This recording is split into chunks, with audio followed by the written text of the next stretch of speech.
Greetings, Chuggalos, and welcome to episode 73 of the Brew Crew Podcast Short. I am your host, Matt, and I'm on the road today, so I don't have good audio equipment, so please bear with me. I'm going to have a lot of apologies this episode because I owe you a couple for canceling the mothership, but I'm on the road and I don't have the best audio equipment right now. I thought about using my noise-canceling headphones, but I just wanted to try this out. I did a couple of test runs, and it was bearable for a couple of minutes. So anyways, today I come to you from the lovely state of Minnesota. I'm trying to turn the TV off, even though it's not on. There we go. I come to you from the lovely state of Minnesota, and I have some beer that was left in my desk at work when I was on my trip to the dry location. And this is Project Mayhem from Martin Brewing Company out of Fort Worth, Texas. And it's a whiskey barrel-aged peanut butter golden stout, coming in at 12.2%. And I told the individual, Chuggalo Katie, when she gave this to me, I was like, I'm going to take this and use it as homework tonight. So I sat it in the fridge at work for a couple of hours, and then I carried it back here. For where we are in weather for the mole people, it's about 85 degrees outside, but in our office, the air conditioning for the entire building was out, so it was like 90 degrees in our office. But I'm going to put that in the sheath. But anyways, barrel-aged peanut butter golden stout, 12.2%. So let's go with the crack because this one's going to take a little while.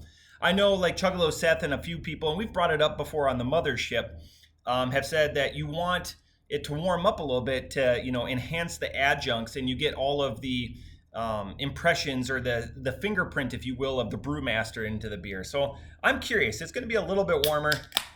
As you know, JT and I appreciate our beers colder. We went over that over our last episode on the mothership, and that's where I owe everyone an apology. Let me take a big drink first.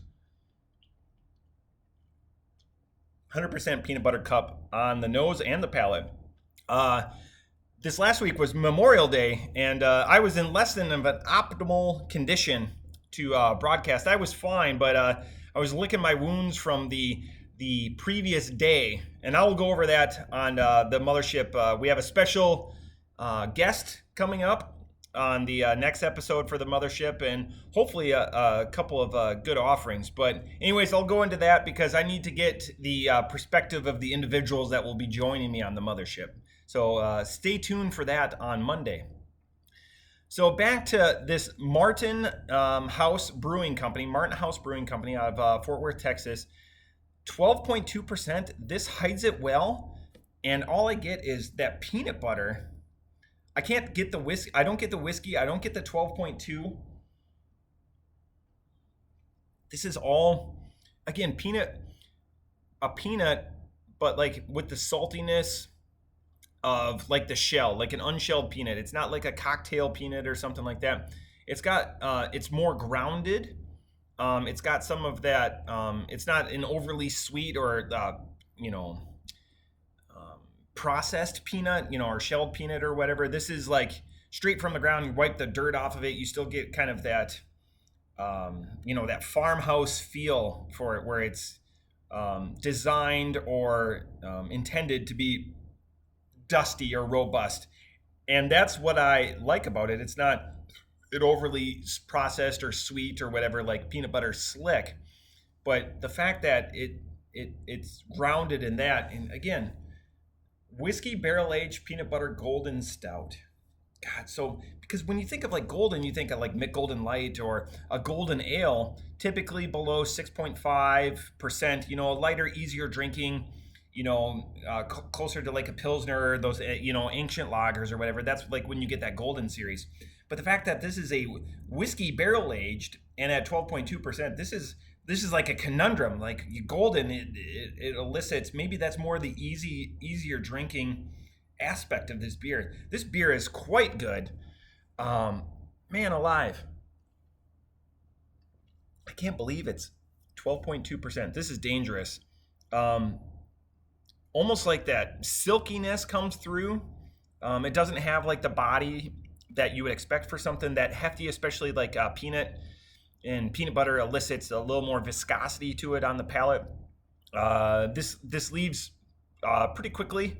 Not as quickly as it came, but again, on the nose and on the palate, it matches 100%. It's not. There's some peanut butter beers out on the market that it's either one or the other. This is both. The intensity and the aromas of both are matched both on the smell and both on the palate. This is quite.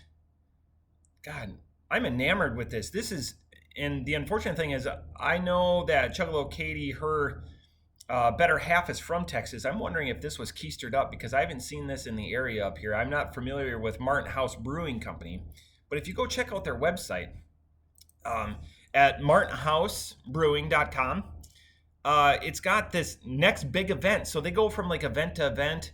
It's a relatively simplistic website, which makes it easier to find information. But our next big event is Glizzy Fest, and if you look at it, I wish I could share the screen.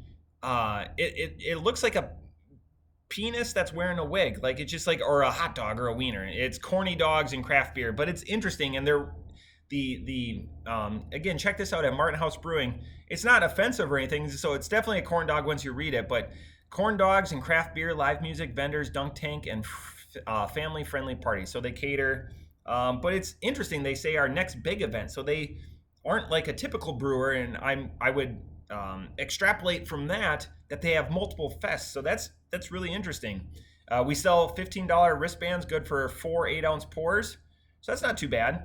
Thursdays from 4 to 8 and Saturdays from 12 to 5. So it's an interesting way to have a flight of beers, if you will, for 15 8-ounce pours. That's 32 ounces of beer for $15.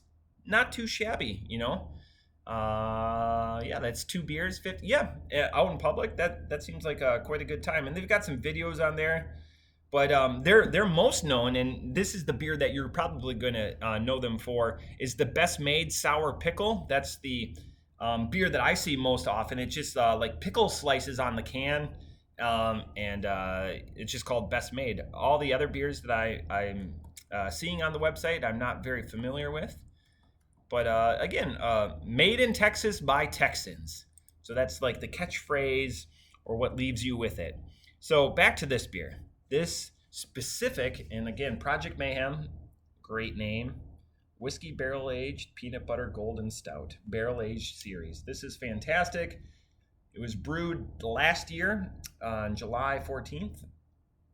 So about a year, 100% unblended, 12.2. This is dangerous.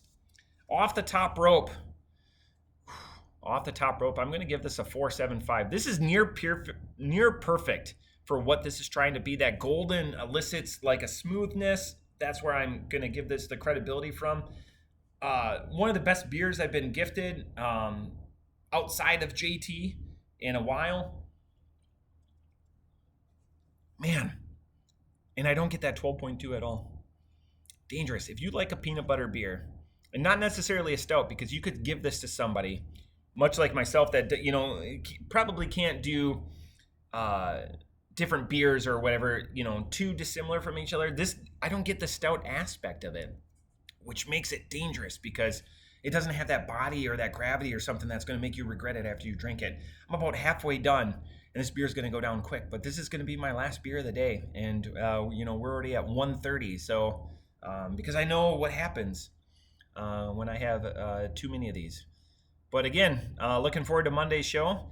Thank you for watching, and give your attention to Martin House Brewing Company. They're doing something right down there in Fort Worth. Cheers.